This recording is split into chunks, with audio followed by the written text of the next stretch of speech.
Sampurasun, pemirsa Mazmut TV di mana saja berada. Hari ini saya berada di salah satu tokoh Jawa Barat. Beliau adalah salah satu bini sepuh Majelis Musyawarah Sunda, dan juga beliau adalah Ketua Umum Paguyuban Masyarakat Garut Utara atau PM Gatra. Juga beliau adalah Wakil Ketua Umum Ikatan Persaudaraan Haji Indonesia dan Ketua Umum Porketada Jawa Barat. Siapa beliau? Beliau adalah Kang Kholil Aksan Umarzen. Baik, kita bincang-bincang dengan beliau terkait Garut Utara. Alhamdulillah sudah proses pemekaran. Nanti bagaimana dan seperti apa? Jadi mudah-mudahan ini membawa kebaikan khususnya bagi masyarakat Garut. Baik, Kang Kholil, silakan untuk memperkenalkan Kang. Siap, bismillahirrahmanirrahim. Assalamualaikum warahmatullahi wabarakatuh.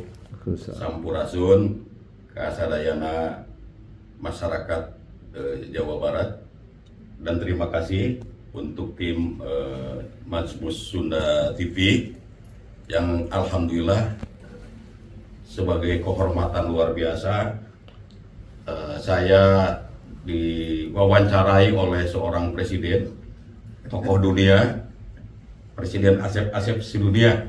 Ini luar biasa. Terima kasih atur nuhun Kang Asep. Alhamdulillah. Berkah, rahayu. Amin, amin. Terkait masalah pemekaran, saya sampaikan bahwa perjuangan aspirasi masyarakat Garut Utara saat ini sudah sampai tahapan usulan di tingkat pusat. Artinya secara persyaratan administrasi, kapasitas daerah, dan kajian akademis sudah memadai sesuai dengan undang-undang yang berlaku, di mana saat ini usulan ini sudah sampai di Kemendagri, DPD, terus juga di Wapres ya. Dan mudah-mudahan pemekaran ini segera terrealisasi dengan pemerintahan yang sekarang di bawah Prabowo Gibran, karena ini adalah komitmen beliau saat kampanye untuk memprioritaskan tentang pemekaran di Jawa Barat. Mudah-mudahan Pak Gubernur Deddy Mulyadi yang saat ini juga sangat respon terhadap pemekaran, karena masalah pemekaran ini adalah hal yang sangat penting untuk kesejahteraan masyarakat Jawa Barat, terutama dalam hal keadilan keuangan pusat ya, yang sekarang adanya ketimpangan bila dibandingkan dengan provinsi lain, di mana Jawa Barat yang semestinya punya hak lebih besar untuk mendapatkan keuangan dari pusat, kenyataannya ada ketidakadilan. Karena jumlah kabupaten atau juga jumlah desa yang jauh lebih kecil dibandingkan dengan provinsi lain yang jumlah penduduknya lebih sedikit dan wilayahnya lebih sedikit. Dan ini juga harapan saya untuk Bapak Gubernur Jawa Barat untuk terus memperjuangkan, karena ini adalah masalah hak Jawa Barat dari pemerintah pusat.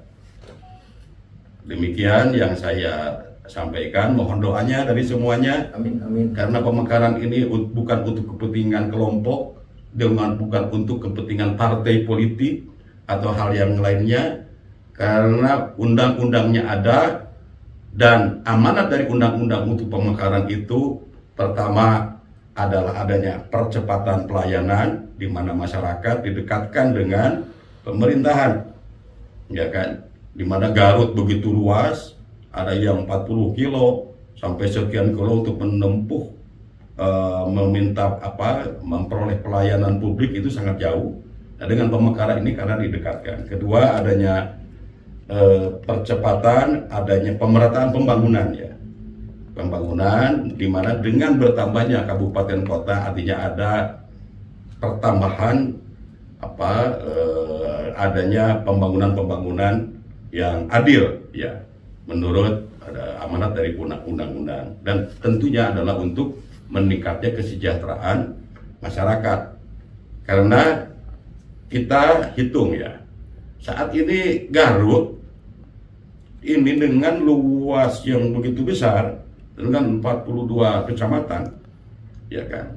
Bila dibandingkan dengan Pangandaran, dengan Banjar, dengan Ciamis, dengan Tasik, ini jauh berbeda kan gitu. Dengan APBD yang saat ini dana alokasi umum dan DAU dari pusat ini yang sekarang diterima tidak cukup lah untuk meningkatkan tadi pemerataan pembangunan, pelayanan publik, pemerataan kesejahteraan masyarakat dengan APBD yang sekarang. Beda dengan Banjar, Pangandaran, Ciamis yang sekarang sudah jadi 3 kabupaten. Itu sangat jauh. Makanya jangan harap juga Garut juga adalah wilayah yang sangat berdampak atas ketidakadilan ini.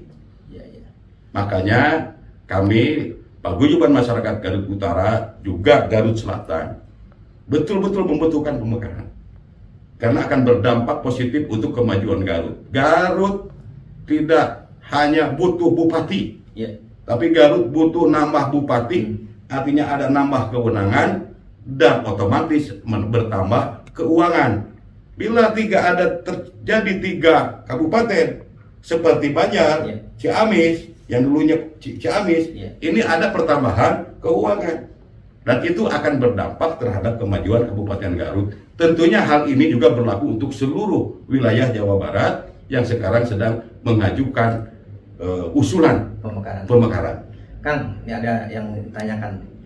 Untuk Garut Utara sendiri itu yang masuk ke dalam Kabupaten Garut Utara itu kecamatan mana saja, Kang?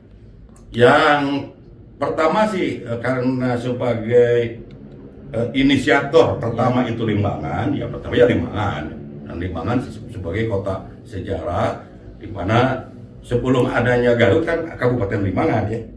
Kabupaten Limbangan kan gitu. Jadi posisi Kabupaten Limbangan yang berdekatan Selawi, terus Cibatu, Kasamana, Malangbong, Sukakuning, Karangtengah, terus Leuwigoong, Cibiuk, dan Cibatu tadi sudah, Leles, ya kan, dan Kadungora. Berarti ada berapa kecamatan? 11. Oh, 11 kecamatan. Itu yang rencananya masuk ke... Sudah menjadi cakupan wilayah sesuai dengan surat keputusan Bupati bersama Bupati dengan DPRD dan sudah SKB Gubernur dan DPRD Jawa Barat. Artinya sudah menjadi cakupan wilayah. Dan rencana ibu kota kabupatennya di mana itu rencananya? Ya, sementara yang diajukan itu Cibiuk. Cibiuk. Tapi karena masalah ibu kota ini bukan hanya usulan, tetapi juga ada perlu kajian. Ada kajiannya ya. Yang lebih mendalam karena ini masalah posisi ibu kota. Tentu ini akan dikaji ulang dengan kajian-kajian yang independen, terutama dari berbagai ahli seperti ketersediaan air, dari unsur geologi dan sebagainya, ataupun rawan bencana atau tidak. Dan ini tentunya menjadi domain Kemendagri nanti di final. Tentang bagaimana yang akan ditunjuk itu kita ikuti saja kepada keputusan yang terbaik, yang terbaik. Jadi sekarang ini ada 2 usulan untuk ibu kota. Pertama adalah Cibiuk. Kalaupun Cibiuk tidak lolos, opsi kedua adalah wilayah gabungan 3 kecamatan. Misalkan Cibatu, Limbangan, Cibiuk. Diambil beberapa desa, ada 1 wilayah gabungan kawasan ibu kota. Karena ibu kota juga harus punya akselerasi terhadap dampak positif kecamatan-kecamatan yang lain. Jadi itu kita tidak akan memaksakan kehendak, apapun yang terbaik menurut para ahli dan hal itu disetujui oleh Kemendagri, ya kita ikuti. Yang penting mekar sajalah cepat. Baik. Mungkin harapan terakhir kan juga himbauan untuk masyarakat yang khususnya masuk di wilayah pemekaran Garut Utara, silakan. Ya, saya mohon kepada seluruh masyarakat Garut Utara semuanya bahwa niat pemekaran Garut Utara ini bukan semata-mata karena ada keinginan untuk menjadi mendapatkan jabatan apa atau mendapatkan dampak kepentingan apa secara pribadi. Tetapi mari kita menyadari bahwa ini adalah kepentingan bersama, dan mohon semua juga butuh berkomitmen bahwa ini adalah kepentingan masyarakat dan konsisten, ya tentunya ya tidak lunca-lincik lah, ya kan gitu. Dan hal ini yang diharapkan bahwa saya pun tidak memimpikan sebagai Ketua Umum PM Gatra untuk menjadi siapa-siapa. Tetapi dalam hal ini keinginan dan harapan saya bagaimana pemekaran Garut Utara, Kabupaten Garut Utara ini terwujud demi adanya kemaslahatan dan perubahan nasib, baik secara kewilayahan, bagaimana Garut Utara bisa lebih maju. Karena faktanya hari ini bahwa potensi ekonomi Garut Utara itu sangat tinggi, Pak, menurut kajian akademis, apalagi punya pemerintahan sendiri, dan ini tentunya berdampak terhadap akses kemajuan bagi seluruh masyarakat, baik akses pendidikan, kesehatan, akses ekonomi akan lebih baik apabila kita punya pemerintahan sendiri yang bernama Daerah Otonomi Baru Kabupaten Garut Utara. Ya, pemirsa Majus TV, kita doakan mudah-mudahan prosesnya diberi kelancaran, dan khususnya untuk keluarga Garut Utara Wilujeng semoga sukses. Demikian yang bisa kami sampaikan bincang-bincang dengan Kang Holil. Mudah-mudahan kita bisa bertemu kembali dengan para tokoh Jawa Barat yang lainnya. Sampurasun. Sampai.